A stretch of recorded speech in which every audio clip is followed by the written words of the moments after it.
ऋभु गीता। शायद आपने इस गीता के बारे में सुना भी ना हो, लेकिन ये गीता एग्जिस्ट करती है आज से 1000 साल पहले की। भारत के अंदर गीता को इतना महत्व नहीं दिया गया है। अष्टावक्र गीता कह सकते हैं हम, श्रीमद् भागवत गीता कह सकते हैं, अवधूत गीता कह सकते हैं और ऋभु गीता। गीता को इतना आदर नहीं मिला है क्योंकि लोगों ने धर्म को मान्यता मानने का और मान्यताओं का नाम बना दिया है। इस प्रकार से लोगों ने धर्म को एक बहुत ही बुरी दृष्टि से, या फिर हम कह सकते हैं कि लोक धर्म को बहुत ज़्यादा बढ़ावा मिल चुका है, क्योंकि लोगों ने कभी धर्म को नहीं पढ़ा और कुछ व्यक्तियों की वजह से, या फिर कुछ ऐसे व्यक्ति जो समाज के अंदर गुरु बन के बैठ गए, उन्होंने भी जोर नहीं दिया कि लोगों को ऋभु गीता के पास लेके जाया जाए, अष्टावक्र गीता के पास लेके जाया जाए। लोगों ने ऐसे प्रयास नहीं किए हैं। तो आज हम बात करेंगे ऋभु गीता के बारे में। और ऋभु गीता के सारे जो कॉन्सेप्ट है, जितने भी एक्सीलेंट लेवल पे कॉन्सेप्ट है, वो मैं आपको बताने की कोशिश करूंगा। देखिए, ऋभु गीता मेरे दिल के सबसे करीब रही है। कम से कम 1 साल से, जब से मैंने ऋभु गीता के बारे में सुना है, कि मतलब बहुत ही एक्सीलेंट लेवल पर ऋभु गीता मेरे दिल के अंदर रही है, क्योंकि ये एक ऐसे शिव को प्रस्तुत करती है मेरे सामने जो वास्तव में, जिसको मैं समझ सकता हूँ। मैं यदि ये कहूँ आपको, इसको पूरे सुनने के बाद समझ में आएगा, लेकिन यदि मैं कहूँ कि यहाँ पर बस शिव ही है, ये जो बोल रहा है वो शिव है, ये जो रिकॉर्ड कर रहा है, जो कॉन्शियस नहीं है वो भी शिव है, और इसके पीछे जो बाद में रिकॉर्ड होने के बाद देखेगा वो भी शिव है। ब्रह्मा है शिव। वो एक कॉन्सेप्ट, वो शिव जो वास्तव में सर्वव्यापी है, कहीं एक जगह पर नहीं है, जिसको सोचा नहीं जा सकता, जिसके बारे में भजन करना व्यर्थ है। शिवलिंग को नहीं पूजना है, शिवलिंग नहीं है शिव। वो एक उच्चतम दृष्टि का जो दृष्टिकोण है, वो मुझे सच में बहुत पसंद आया ऋभु गीता के अंदर। और आज हम ऋभु गीता को ही पढ़ेंगे। तो ऋभु गीता के बारे में पहले ये जान लीजिए, ऋभु गीता एक प्योर अद्वैत वेदांत है। प्योर अद्वैत वेदांत। अद्वैत वेदांत का जो उच्चतम ग्रंथ है, उसमें अष्टावक्र गीता, अवधूत और ये ऋभु। ऋभु उसमें सबसे उच्चतम है। ऋभु ऐसी गीता है जिसको कोई भी आम व्यक्ति समझ जाए यदि, तो उसके लिए जीवन के अंदर पूर्णतः क्रांति आ जाएगी। तो ऋभु गीता मान्यताओं के अनुसार, क्योंकि इनके साथ तो जुड़ ही जाती है, वैसे किसी व्यक्ति ने सोच समझ के, जान के, पढ़ के, अपने ज्ञान से, अपने एक्सपीरियंस से लिखी है, लेकिन इसके साथ मान्यताएं जुड़ ही जाती है, क्योंकि लोगों को उसको महान बनाना रहता है, क्योंकि लोग वैसे स्वयं नहीं बनना चाहते। इसके पीछे ये कारण है। तो इसके अंदर कहा जाता है कि भगवान जो शिव है, शिव महादेव, उन्होंने महर्षि ऋभु को दी। उन्होंने महर्षि ऋभु को दी, और महर्षि ऋभु ने निदाग, उनके एक शिष्य है, उनको सुनाई बाद में। निदाग से भी काफी बढ़िया कहानी जुड़ी हुई है। अभी हम इसको समझेंगे। तो इसके प्रचारक जो रहे हैं आज के समय के अंदर, या फिर पहले, तो एक एक तो भगवान रमन महर्षि ने इसको, इसके बारे में काफी कहा, और लोगों को इसको पढ़ने के लिए कहा कि लोगों को इसको पढ़ना चाहिए। और धर्म के नाम पर जो जितना भी हमने धर्म बना लिया है, वो धर्म है ही नहीं। हमको धर्म की स्थापना करनी पड़ेगी, या फिर हमको समझना पड़ेगा, यदि दूसरे शब्दों में कहें तो। फिर आज के समय के अंदर कोई व्यक्ति बात कर रहा है, तो वो है श्रीमान आचार्य प्रशांत जी। वह इस बारे में बात कर रहे हैं, ऋभु गीता के बारे में। और भी कुछ व्यक्ति थे कुछ पिछले समय के अंदर, जिन्होंने इंडिविजुअली अपने काम किया ऑडियो बुक्स के तहत, या फिर एक उनका चैनल था, उनको पता चल गया, तो फिर उन्होंने ट्राई किया कि लोगों के पास ऋभु गीता पहुंचे, क्योंकि ये सच में बहुत ही उच्चतम ग्रंथ है। तो ये दो व्यक्ति रहे हैं जिन्होंने आज के समय में, या फिर पहले के समय में, थोड़ा ऋभु गीता पर जोर देकर कहा कि ये वास्तव में शिव की परिभाषा है, या फिर ये वास्तव में गीता है। एक धर्म जो सनातन है वो ये है, यहाँ पर है। तो इसमें ऋभु गीता के मैंने कॉन्सेप्ट लिखे हैं। 10 कॉन्सेप्ट है मेरे पास, जो कि एक सिंपल कॉन्सेप्ट आपको देंगे, जो कि आपको ऋभु गीता, शायद आपके पास पेपर बुक ना हो कि भाई मेरे पास वो हो, लेकिन आप इसको यहाँ से समझ सकते हैं। मैं चाहता हूँ कि मैं इसको ग्लोरीफाई ना करूँ कि आपके पास बुक हो फिर आप उससे पढ़ें। मैं चाहता हूँ कि आप वीडियो देखें, और उससे आपको कॉन्सेप्ट क्लियर हो ही जाते हैं, क्योंकि वीडियो में वो सारी क्षमताएं रहती है जो एक बुक के अंदर रहती है। मैंने भी बहुत सारे वीडियो देखे हैं, फिर बहुत सारी जगह पर समझा है, अलग अलग दृष्टिकोणों से समझा है, और फिर मैंने ये 10 कॉन्सेप्ट तैयार किए हैं, जो कि मैं आपके सामने अभी रखूंगा। और यही मूल है ऋभु गीता का। तो ऋभु गीता पहला मैं यदि आपको कहूं कि ऋभु गीता का पहला अध्याय, तो वो है, मैं शरीर नहीं हूं। शरीर माने क्या? जो ये मान बैठा हूं कि ये मैं हूं, ये शरीर माने अहम है, और ये शरीर भी, इसकी भी बात कही जा रही है, ये जो शरीर है वो मैं नहीं हूं। तो मैं कौन हूं? ये शरीर माने कि मैं सेपरेट करता हूं कि ये मैं हूं, ये तो मैं हूं, लेकिन ये मैं नहीं हूं, ये कुर्सी मैं नहीं हूं, ये कैमरा मैं नहीं हूं, मैं ये हूं। तो इसके लिए कहा जा रहा है कि जो शरीर है वो मैं नहीं हूं। तो फिर मैं कौन हूं? इसी के अंदर उत्तर भी मिल जाता है आपको। अहम ब्रह्मास्मि, मैं ब्रह्म हूं। क्योंकि मैं कुछ नहीं हूं, इसलिए मैं ब्रह्म हूं। क्योंकि यहां पर कोई कहने वाला नहीं है कि मैं ब्रह्म हूं, इसलिए मैं ब्रह्म हूं। कोई जब कहता है, ये गूंज जहां से उठती है, उसको मिथ्याचारी ही कहना चाहिए, जो ये कहता है कि अहम ब्रह्मास्मि।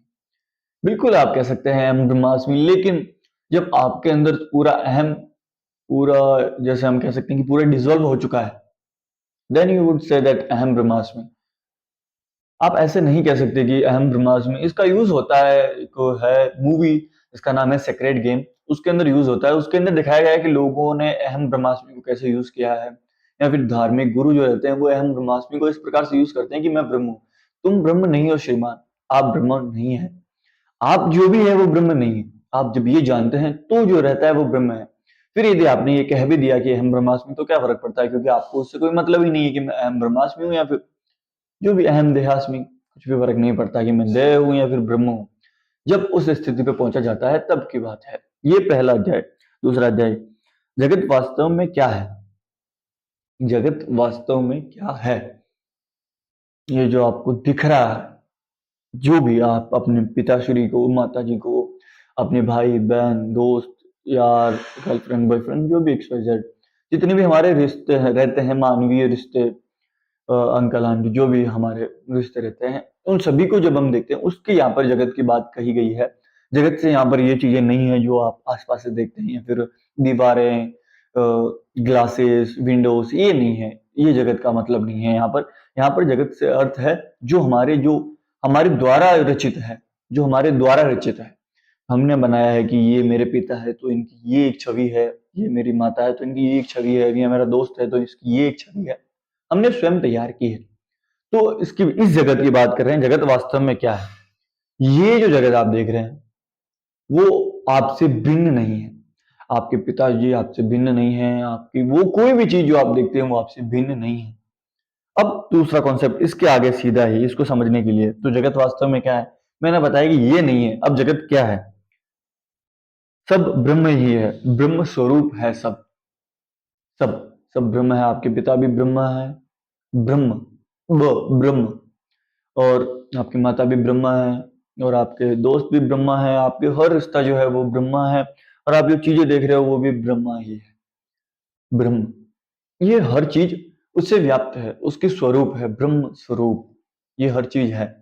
आप भय भ्रम के कारण उनको कुछ और समझ बैठते हैं, आप माया के कारण उनको कुछ और समझ बैठते हैं।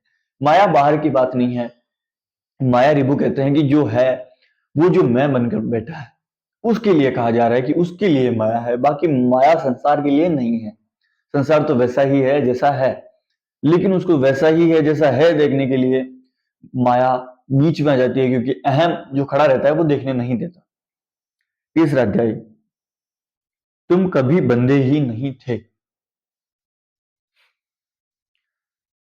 तुम कभी बंधे ही नहीं थे। तुम यानी क्या है यहाँ पर? क्या कह रहे हैं विभू? तुम कभी बंधे ही नहीं थे माने कौन बंधता है? तुम्हारे जो इल्यूजन रहते हैं वो तुम्हें प्रतीत होते हैं कि बंधे हुए हो तुम। जैसे यदि तुम्हें, जैसे कभी दुख हुआ होगा तो तुम्हें लग सकता है सच में कि तुम्हें दुख हो रहा है, लेकिन तुम्हारे हाथ में, जैसे तुम कह सकते हो कि तुम्हारे कंट्रोल के अंदर है, तो तुम उसको पकड़ो दुख को और कहो साइड में हो जा, मेरे को परवाह नहीं है। तुम्हारे अंदर ये क्षमता रहती है, लेकिन तुम प्रिटेंड ऐसे करते हो जैसे तुम्हारे अंदर ये क्षमता ही नहीं है, कि जीवन के अंदर इतनी परेशानी आ चुकी है, दुख आ चुका है, तो अब मैं कुछ कर ही नहीं सकता। तुम्हारे अंदर वो संपूर्ण क्षमताएं हैं जो कि हर एक आम व्यक्ति के अंदर होता है, या फिर एक उच्चतम व्यक्ति के अंदर होती है। वो हर क्षमता तुम्हारे अंदर है। तुम कह सकते हो कि मैं बंधन में नहीं हूं, क्योंकि मैं यहाँ पर जो बंधन में है वो आपको जो दिख रहा है वो है ही नहीं यहाँ पर। ये इसका अर्थ है, ना वास्तव में कोई बंधन है ना कोई मुक्ति। अब ये अलग कॉन्सेप्ट है। ना वास्तव में कोई, इसका ही है, ये तीसरा अध्याय का ही है कॉन्सेप्ट। ना वास्तव में कोई बंधन है ना कोई मुक्ति। ये किसके लिए, किसके लिए कहा जा रहा है? वो जो सुप्रीम है, उसके लिए कोई बंधन था ही नहीं। और फिर वो मुक्त किससे होगा, क्योंकि वो तो बंधा ही नहीं था।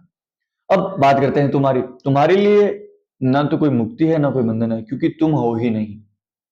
जिसे अहम कहा जाता है वो है ही नहीं, तो फिर उसके लिए क्या बंधन और क्या मुक्ति। और जिसे आत्म कहा जाता है, आत्मा कहा जाता है, वो किससे बंधेगा, वो तो कभी से बंधा ही नहीं है। वो किससे मुक्त होगा, वो तो मुक्त ही है।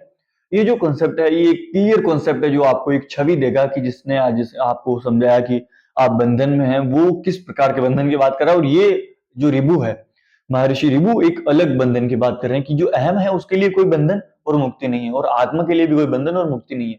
ये जो आप इल्यूजन के अंदर क्रिएट करते हो बंधन, फिर इल्यूजन के अंदर आप मुक्ति भी क्रिएट करते हो, ये दोनों ही इल्यूजन है। क्योंकि आपके अंदर मैं इंपॉर्टेंट है, उसको साइड में करते हैं तो फिर सीधा ही सामने आ जाता है आपके कि बंधन नहीं है और मुक्त तो मैं था। और जब आपको वो मैं रहता है तो फिर आप मुक्त जितने भी होते हैं आप मुक्त नहीं रहते हैं, आप बंधन में ही रहते हैं, क्योंकि बंधन है ही नहीं, क्योंकि वो चीज ही बंधन मात्र है। वो एक इल्यूजन है, इल्यूजन अपने आप में कुछ नहीं होता, इसलिए कहा गया है कि ना कोई बंधन है ना कोई मुक्ति है।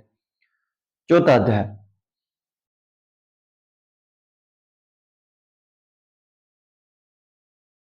कर्ता कौन है। कर्ता कौन है। जो कर्म है, जिसको आपने देखा है, जिसको एक विकृत रूप भी आपने सुना होगा कि कर्मों के फल बनते हैं, फिर उनसे पुनर्जन्म होता है, जो कि इस लोक धर्म के अंदर काफी प्रचलित है, जिसको नकारा नहीं जा सकता कि हाँ ये चलता है, लेकिन ये सत्य नहीं है। ये तो ऐसे ही है कि कोई व्यक्ति किसी दूसरे व्यक्ति की ये छवि बना ले कि वो बुरा है, गंदा है, जैसा भी उसको छवि लगती हो, लेकिन वो वास्तव में एक बहुत ही अच्छा आदमी है। तो क्या वो छवि सही है? नहीं, वो छवि सही नहीं है। ये कारण है कि हम कह सकते हैं कि जो कर्मों के फल बनते हैं, फिर फल से वो पुनर्जन्म होता है, वो कॉन्सेप्ट तो है समाज के अंदर प्रचलित, लेकिन ये वास्तविकता नहीं है। इसको इल्यूजन में रखकर इसको साइड में कर देना चाहिए, जैसे हम कचरे को साइड में कर देते हैं हमारे सामने हो तो इस प्रकार से है कि तुम करता नहीं, न तुम पाप कर सकते हो न ही पुण्य। कौन है ये जो पाप और पुण्य कर रहा है? तुम। क्योंकि तुम हो ही नहीं, तो तुम्हें लगता है कि अभी तुमने पाप किया और अभी तुमने पुण्य किया। इसके एक विस्तृत मैं आपको रूप देता हूं कि आपने किसको समझा है। आपने पाप किसको समझा है, जो पहले से तय था, और आपने पुण्य किसको समझा है, जो पहले से तय था। अब पाप और पुण्य किसने तैयार किया? इस सोशली कंडीशनड माइंडसेट ने, उसने तैयार किया। यू आर ह्यूमैनिटी, आप ही मानवता है। आपके अंदर कहीं से स्पॉन्टेनियसली तो आपके पास दिमाग आ नहीं गया कि एकदम से आ गया। आप इवोल्यूशन के साथ आए हैं, आपके अंदर वो हर चीज है जो आप मानवता के अंदर देखते हैं, वो आपके अंदर हर चीज समाई हुई है। शरीर भी कहीं स्पॉन्टेनियसली तो आ नहीं गया है, मतलब कि ये समय के साथ इवॉल्व होकर आए हैं। तो इस प्रकार से आप पूरी ह्यूमैनिटी है। तो इस प्रकार की इसलिए कहा जा रहा है कि आप जिसे कह रहे हैं कि जो पुण्य है और वो जो पाप है, वो दोनों नहीं है, क्योंकि आप है। और यदि आप है तो वो अपने आप के अंदर वो जो इल्यूजन है उसके अंदर आप चाहे कितना ही पुण्य करें, वो पुण्य नहीं है। और आप जो पाप करते हैं, क्योंकि वो आप कर ही नहीं सकते, तो आपके अंदर वो विल ही नहीं है कि आप कुछ कर सके। आपके अंदर वो वे ही नहीं है कि आप पाप कर सके। आपको यूं समझ लीजिए कि कोई, जैसे आपको एक एग्जांपल देता हूँ साइंस के द्वारा, कि साइंस में क्या होता है, जैसे कि एग्जांपल है, साइंस में क्या होता है, एग्जांपल है हमारी दुनिया का, कि जो चींटी रहती है उसके दिमाग के अंदर कोई ऐसा वायरस आ जाता है, घुस जाता है उसके सिस्टम के द्वारा, कि उसके दिमाग के अंदर वो वायरस पहुंच जाता है। फिर वो उस चींटी को चलाता है वायरस। फिर उस चींटी को वो पेड़ के एकदम ऊपर ऊपर शिखर पर लेके जाता है। फिर उस जो चींटी रहती है उसके सिर को फोड़ देता है। फिर उसको फोड़कर वहां पर फिर वो अंडे देता है। तो इस प्रकार से ये जो है वो चींटी किसके द्वारा गई? क्या उस वायरस के द्वारा? तो फिर वायरस किसके द्वारा आया? क्या ये कह सकता है कोई कि ये वायरस को गॉड चला रहा है? नहीं कह सकता ना, क्योंकि गॉड, फिर हमने तो कॉन्सेप्ट ही नहीं बनाया ऐसा। गॉड तो इंसानों को कंट्रोल करता है, ये वो चीज कंट्रोल करता है। तो फिर उस चींटी को कौन चला रहा था? वो वायरस। फिर उस वायरस को कौन कंट्रोल करता? कोई कंट्रोल नहीं, ये प्रकृति है, ये अपने आप चलती है। तो फिर जो ये वायरस था वो वहां पर गया, किसी ने नहीं ले गया, इस प्रकार से कोई नहीं लेके गया। इसी प्रकार से जो हम होते हैं, हमारे अंदर जो अहम बैठा रहता है, कई बार जिसको हम मैं का नाम देते हैं, एक लोअर सेल्फ कहते हैं इंग्लिश के अंदर, तो वो जो है, वो जब तक रहता है तब तक ना कोई पुण्य है ना कोई पाप, क्योंकि वो है ही नहीं। वो एक इल्यूजन की दुनिया है। जैसे आप सपने के अंदर कोई गलत काम कर दे तो क्या कोई मतलब नहीं निकला, सपने के अंदर आप पुण्य कर दे कोई मतलब नहीं निकला। इसी प्रकार से सपना कहा गया है अहम को। सपना माने ये नहीं कि आप सपने में हैं, सपना माने कि आपको लगता है कि यही सत्य है, या फिर यही पुण्य है, या फिर यही पाप है। वो जो आपकी पूर्ण दृष्टिकोण थे, पूर्वाग्रह थे, उनको आपने सच मान लिया। इसके लिए कहा गया है, क्योंकि तुम हो ही नहीं। वास्तव में कहें तो क्योंकि तुम हो ही नहीं, इसलिए तुम ना तो पुण्य कर सकते हो ना पाप, तुम्हारे लिए नहीं है। तुम्हारा होना जब तुम जब वास्तव में खुद को मिटा देते हो, me without me, the lower me and the higher self me, जब ये डिजोल्व हो जाता है अपने आप, क्योंकि ये है ही नहीं, और फिर जब वो रहता है, वो हायर सेल्फ है। वो जो हायर सेल्फ से जो दुनिया दिखती है, वो वास्तव में फिर उसका होना पुण्य है, और जब वो नहीं रहता तब अपने आप ही पाप होते रहते हैं, क्योंकि वो है ही नहीं, उसका नहीं होना पाप है। अब सवाल पूछे मैं ऋषि रिपु से, जब सब ब्रह्म है तो ध्यान कौन करेगा? जब सब ब्रह्म ही है, मैं ही ब्रह्मा हूँ, ब्रह्म हूँ, यही ब्रह्म है, देखने वाला ब्रह्म है, जिसको ज्ञान नहीं है वह भी ब्रह्म है, और हर चीज ब्रह्म से व्याप्त है, ब्रह्म स्वरूप है, हर चीज ब्रह्म है। तो फिर ध्यान कौन करेगा? यार भाई, हमको ध्यान करने की जरूरत क्यों पड़ती है? तो इसको ऐसे समझिए कि मान लीजिए आप किसी जगह पर जा रहे हैं, कि आपको किसी जगह पर जाना है, अब वो जगह एग्जिस्ट कर रही है। इसको ऐसे समझ लीजिए कि आपको दिल्ली जाना है, न्यू दिल्ली, तो आप वहां पर कैसे जाएंगे? वो तो एग्जिस्ट कर रही है, वो तो सत्य है। तो आप वहां पर कैसे जाएंगे? आप जहां पर भी है वहां से ट्रेन लेंगे, या फिर फ्लाइट लेंगे, या फिर अपनी कार को स्टार्ट करेंगे और वहां पर पहुंचेंगे। तो फिर क्या जो कार थी वो दिल्ली थी, दिल्ली थी? नहीं, न्यू दिल्ली नहीं थी कार, नहीं थी। तो फिर क्या जो दिल्ली है वो थी? नहीं थी, वो तो थी। आपको बस, आप वहां पर पहुंचे नहीं थे, तब तक आपको पता नहीं था, वो तो एग्जिस्ट कर रही थी। इसी प्रकार से ब्रह्म तो है, ब्रह्म से व्याप्त है ये दुनिया, ब्रह्म हर चीज में है। लेकिन जो साधन रहता है, ध्यान उसका साधन है। ध्यान माने क्या? ध्यान माने है जानना। जानना माने क्या? किसको? खुद को। बस इसको जानना, इसको, ये कौन है और ये क्या है। जिसको लगता है कि कुछ सही है, कुछ गलत है, कुछ नहीं है, किसी का अभाव है, किसी का भाव है, किसी का होना है, किसी का नहीं होना है, जिसको ये लगता है, उसके लिए कहा गया है। तो उसके लिए ये साधन हो जाता है ध्यान, और फिर वो वहां पर पहुंच जाता है। ये बात कही गई है। छठा जाए, क्या वास्तव में जन्म और मृत्यु होती है? अब यदि आपसे पूछा जाए लोक धर्मियों से, और या फिर आप अपनी सोसाइटी के अंदर पूछ सकते हैं कि क्या जो कोई व्यक्ति जन्मता है, कोई मरता है, तो वो कहेंगे बिल्कुल, व्यक्ति जन्म लेता है और मरता भी है। तो यदि आप पूछे कि जन्म कब लेता है, तो वो कहेगा जन्म कब लेता है, दो व्यक्ति सेक्स करते हैं तब। तो फिर आप कहेंगे कि वो क्या उस दिन जन्म ले लिया? नहीं, उस दिन तो वो कॉन्शियस नहीं था, तो फिर कब जन्म लिया उसने? फिर वो कहेगा कि नहीं, वो एक तारीख थी ना। तो तारीख से क्या मतलब? वो उसको तो 9 महीने लगे उसको पूरा डेवलप होने में। और वो जिस दिन उसका पूरा, जिसको आप तारीख कहते हैं, उस दिन यदि वो बोर्न हो गया, तो वो क्या उस दिन उसका नाम था? नहीं, आपने 10-15 दिन बाद या फिर कुछ हफ्ते बाद उसका नाम तय किया।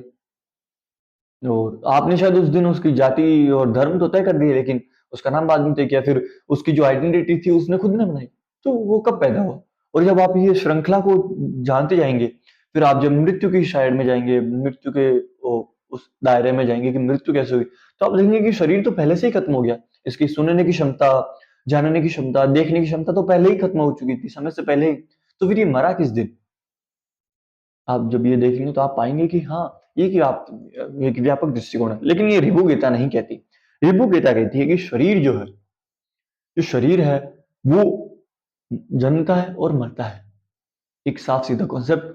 लेकिन क्योंकि तुम शरीर नहीं हो, इसलिए तुम ना तो जन्मे हो ना मरे हो, ना कभी जन्म सकते हो। तुम अब यदि जन्मे ही नहीं तो मरेगा कौन?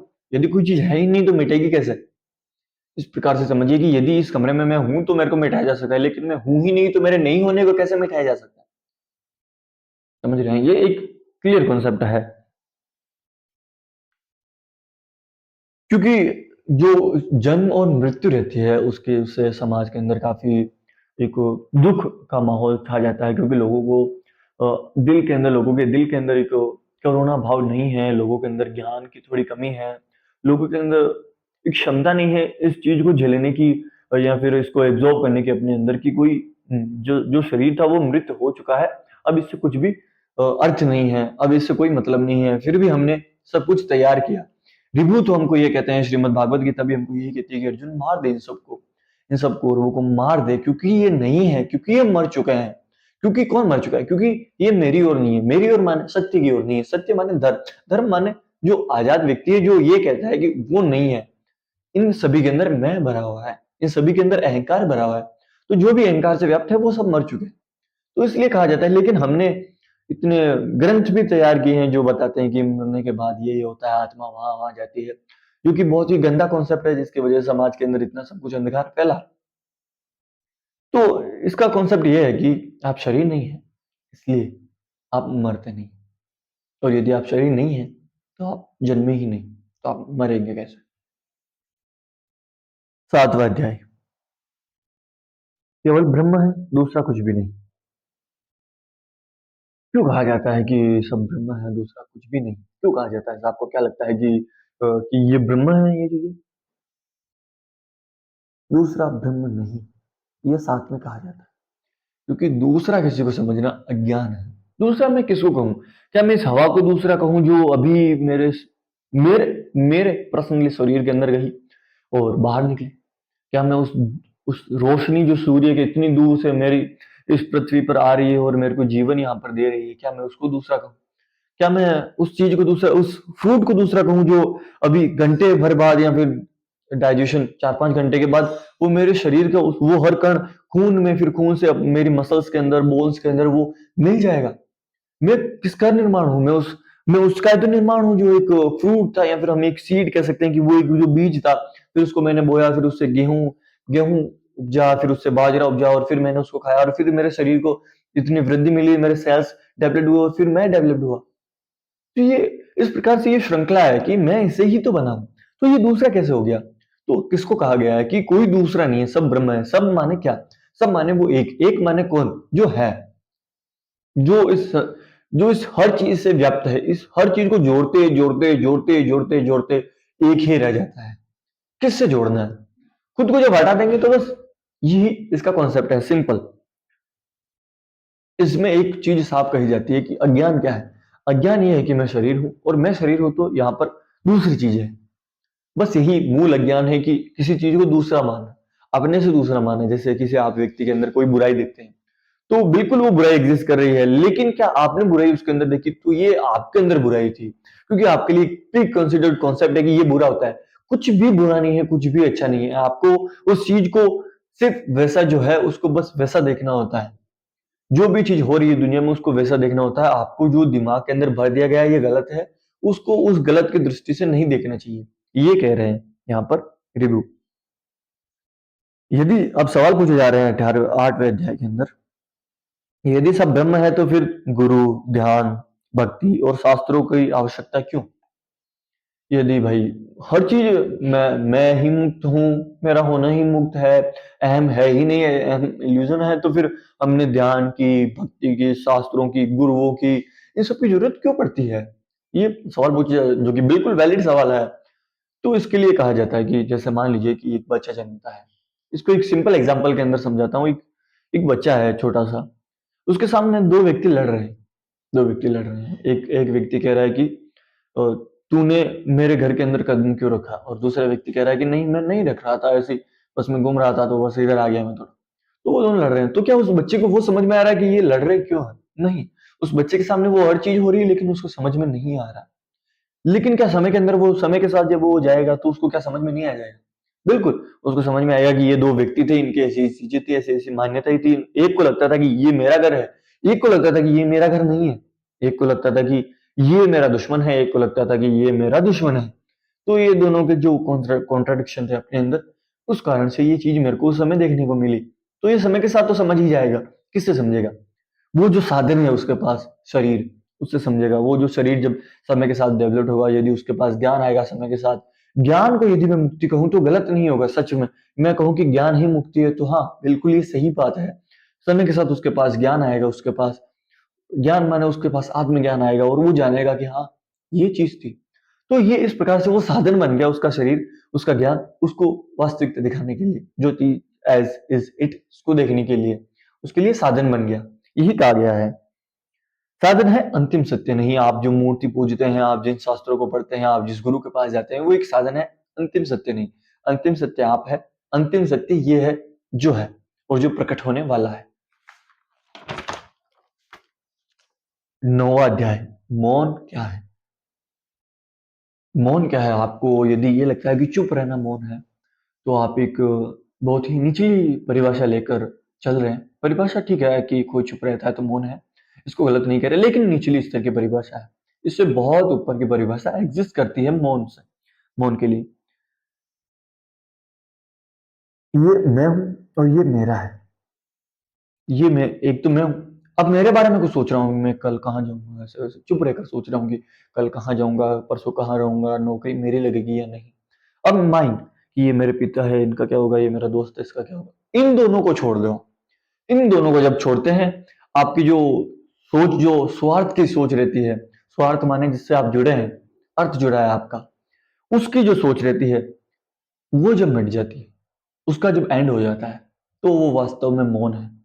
वो वास्तव में मौन है। फिर आप बोलते भी दिखेंगे ना, कोई बात आप बोल रहे हैं, तो भी वो शांति ही रहेगी, क्योंकि आप बोल मेरे और मैं के बारे में नहीं रहे। कोई मेरा है और मैं हूं, इन दोनों के बारे में बात नहीं हो रही। ये दोनों अपने आप ही खत्म हो चुके हैं। तब आप जो भी बोलेंगे वो एक शांति आपके पास रहेगी, लेकिन लोगों को लगेगा कि आप बोल रहे हैं। ये इसका एक बहुत ही व्याप्त दृष्टिकोण है। शांति माने वो नहीं जो दूसरा आपको देख रहा है, शांति माने वो जो आपके पास है। अब आप बोलेंगे तो भी आपके पास शांति है। शायद आपकी इसके पास अंडरस्टैंडिंग में आपको नहीं दे सकता, ये मेरे हाथ में नहीं है, लेकिन मैं आपके पास जो भी इंटरप्रिटेशन जाएगी वो तो मैं आपकी चेंज नहीं कर सकता, लेकिन मैं ये कह सकता हूँ कि आप इसको दोबारा सुन सकते हैं। शायद इसकी बेटर इंटरप्रिटेशन आपके पास पहुंचेगी। मैं आपको अंडरस्टैंडिंग नहीं दे सकता इसकी, कुछ भी करके आपको चीजें अलग तरीके से पढ़नी पड़ेगी। अब आपको मैं इतना कह सकता हूँ कि आप जिसको मैं कहते हैं और मेरा कहते हैं वो नहीं है। अब जो आप समझे वो वास्तव में ब्रह्म है, और फिर वो वास्तव में मौन है, क्योंकि मौन मैं हूं। मेरा दिखना मौन नहीं है, ये शरीर मौन नहीं है, शरीर से कोई अर्थ नहीं है, क्योंकि शरीर तो ऐसा मैं कर रहा हूं, तो क्या मौन नहीं हूं? अंदर से मैंने अभी रिव्यू की बात की, मेरी और मैं की बात नहीं की, तो ये क्या मौन था? हाँ बिल्कुल ये मौन था, लेकिन आपको ये दिखाई दे रहा है कि मैं बोल रहा हूँ। ये अर्थ है। शायद आप इसको समझ पाएंगे समय के साथ। यदि आपको समझ में आ गया तो कॉन्ग्रेचुलेशन। जीवन मुक्त कौन है? जीवन मुक्त माने क्या? जीवन मुक्त माने क्या? जीवन, ये जो आप देख रहे हैं शरीर, जीवन जो हम देखते हैं कि किसी व्यक्ति के प्राण लिए जाते हैं किसी दूसरे व्यक्ति के द्वारा, घोटाले किए जाते हैं किसी व्यक्ति के द्वारा, क्योंकि उसको पैसे चाहिए, क्योंकि उसको उसको दो रोटी से उसका पेट नहीं भरता, उसको बहुत कुछ चाहिए। जिसको लगता है कि वो आजकल चल रहा है ना, लुक मैक्सिंग, उसको लुक मैक्सिंग करना है। पता नहीं क्यों वो क्या चाहता है कि उसको वो कुछ एक्स्ट्रा ऐड करना चाहता है। उसको लगता है कि दूसरे जो मेरी वैल्यू करेंगे वही मेरी असली वैल्यू है। मैं अपनी वैल्यू कैसे पता कर सकता हूँ? उन लोगों के लिए ये है कि वो एक जीवन है, एक अलग वास्तविकता। वास्तविकता तो नहीं कह सकते, वो एक इल्यूजन की दुनिया है जो कि एग्जिस्ट कर रही है। मैं देख पा रहा हूँ, मैं वास्तव में देख पा रहा हूँ कि एक एक दुनिया है जहाँ पर ऐसा सोचा जाता है कि एक मूर्ति को पूजना है तो गॉड मिल जाएगा, या फिर कोई एक दिन है जहाँ पर गॉड मिल रहा है। मैं देख पा रहा हूँ, अभी मैं आंख के सामने देख पा रहा हूँ। क्या आप भी इसको इमेजिन कर पा रहे हैं? कर पा रहे हैं तो बहुत ही अच्छा है। जन्म मुक्त वो है जो शरीर, मन और अहंकार इन तीनों से मुक्त है। इन तीनों से मुक्त माने क्या?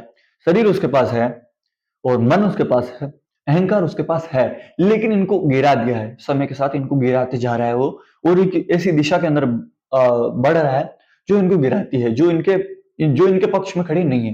वो जिस दिशा में बढ़ता है वो फिर जीवन मुक्त हो ही जाता है, क्योंकि वो जीवन मुक्त है ही, जो जानता है। इसमें यहाँ पर ऐसे कहा जाता है कि जो मैं शुद्ध चैतन्य हूँ, चेतना मात्र हूँ।